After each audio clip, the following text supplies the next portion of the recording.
Lahir. Syekh Arsyad Tawil lahir di Desa Lempayung, Kecamatan Tanara, Kabupaten Serang, Banten pada Zulkaedah 1255 H, Januari, tahun 1840 M. Riwayat lain menyebut beliau lahir tahun 1263 H, 1847 M. Tidak ada yang tahu persis, namun di batu nisan tempat wafatnya di Manado tertulis beliau lahir tahun 1851 M. Ayahnya bernama Imam Asad bin Mustafa bin Asad. Ibunya bernama Nyai Ayu Nazam. Syekh Arsyad lahir dengan nama Mas Muhammad Arsyad. Julukan, Mas, adalah singkatan dari Permas, sebuah gelar kebangsawanan Banten yang merupakan keturunan kesultanan. Syekh Arsyad menikah di tempat pengasingannya di Manado dengan seorang gadis Minahasa yang merupakan anak dari seorang pendeta setempat bernama Magdalena Runtuh yang setelah memeluk agama Islam mengubah namanya menjadi Tarhimah Magdalena Runtuh.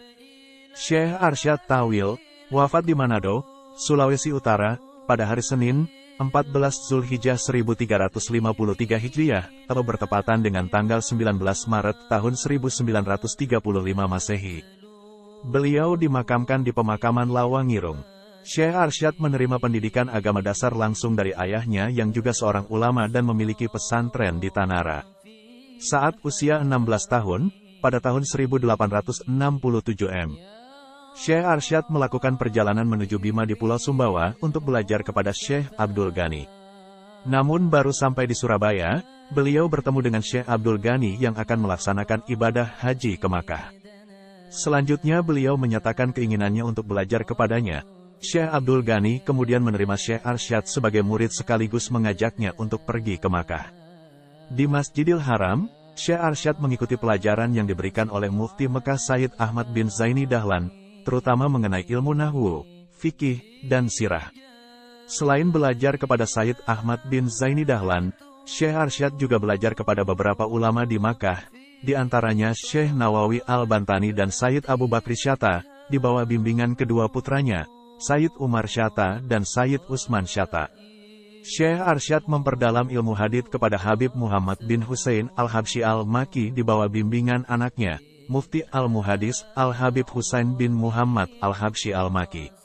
Selain itu, Syekh Arsyad juga memperoleh ilmu hadits dari ulama Madinah, Syekh Abdul Ghani bin Abi Said Al-Mujadidi di bawah bimbingan beberapa muridnya, Sayyid Ali bin Zahir Al-Watri, Syekh Solih bin Muhammad Az-Zahiri, dan Syekh Abdul Jalil Baradah.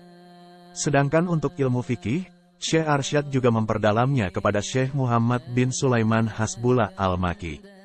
Guru-guru beliau, Syekh Imam Asad bin Mustafa bin Asad, ayah, Syekh Abdul Ghani, Sayyid Ahmad bin Zaini Dahlan, Syekh Nawawi Al-Bantani, Sayyid Umar Syatta, Sayyid Usman Syatta, Mufti Al-Muhadis Al-Habib Husain bin Muhammad Al-Habsyi Al-Maki, Sayyid Ali bin Zahir Al-Watri, Syekh Solih bin Muhammad Az-Zahiri, Syekh Abdul Jalil Baradah, Syekh Muhammad bin Sulaiman Hasbullah Al-Maki.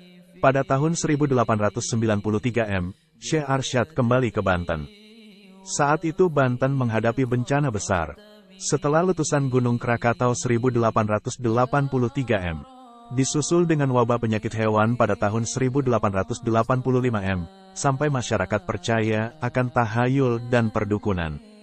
Tidak hanya itu, penjajah Belanda kemudian membuat masyarakat Banten semakin tertekan dengan hukuman yang diberikan kepada masyarakat secara tidak adil.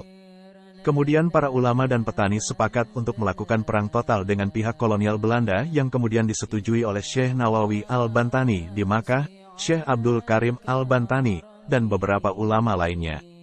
Bersamaan dengan itu, umat Islam mengangkat senjata untuk berjihad. Syekh Arsyad Tawil termasuk tokoh utama dalam pertempuran Geger Cilegon 1888 M. Sehingga termasuk yang paling dicari oleh penjajah. Setelah pemberontakan, Belanda kemudian menangkap ulama-ulama Banten dan mengasingkan mereka. Beberapa di antara yang diasingkan antara lain, Kiai Haji Abdurrahman dan Kiai Haji Akib diasingkan ke Kepulauan Banda, Kiai Haji Haris ke Bukit Tinggi, Kiai Haji Arsyad Kasir ke Buton, Kiai Haji Ismail ke Flores. Sementara Syekh Arsyad Tawil kemudian dibuang ke Manado, Sulawesi Utara. Selainnya kemudian dibuang ke Tondano, Ternate, Ambon, Kupang, dan kota lainnya. Sebelum dibuang ke Manado, Syekh Arsyad Tawil terlebih dahulu dipenjara di Serang dan Batavia. Di tanah pengasingan, Syekh Arsyad Tawil aktif mengajar masyarakat bidang ilmu pengetahuan Islam, di antaranya adalah fikih, nahwu saraf, tasawuf, hadits dan lain-lain. Tidak kurang ratusan ulama dari Manado, Gorontalo, Ambon, Ternate, Kabupaten Poso, Kabupaten Toli-Toli, Kabupaten Donggala, dan daerah lainnya belajar kepada Syekh Arsyad. Beliau juga dikenal sebagai salah satu penyebar agama Islam ke wilayah mayoritas Kristen di Indonesia. Pada tahun 1918, Syekh Arsyad Tawil memperoleh kebebasan untuk kembali ke Banten dan mendapat tawaran menjadi penghulu Serang. Namun, dengan hati yang rendah beliau menolak tawaran tersebut dan memilih menetap di Manado. Selama 5 tahun, dari tahun 1868 sampai tahun 1873, Syekh Arsyad adalah murid dari ulama Makkah yang juga berasal dari Banten, Syekh Nawawi Al-Bantani. Suatu hari, Syekh Nawawi mengirimkan karyanya berupa naskah buku, kitab, kepada ulama Mesir, namun karya tersebut ditolak dan dikembalikan dalam bentuk kode. Setelah kode tersebut diterima, Syekh Nawawi kemudian menjawabnya kembali dalam bentuk kode yang sama. Menerima kiriman kode dari Syekh Nawawi, ulama Mesir pun sangat terkejut karena hanya ulama-ulama berpengetahuan tinggi yang dapat memahami kode tersebut. Untuk mengobati rasa penasaran, para ulama Mesir sepakat mengundang Syekh Nawawi untuk ditanyai. Syekh Nawawi pun memenuhi undangan ulama Mesir dan mengajak Syekh Arsyad sebagai muridnya untuk bersandiwara dan bertukar tempat. Syekh Nawawi menjadi Syekh Arsyad, begitupun sebaliknya.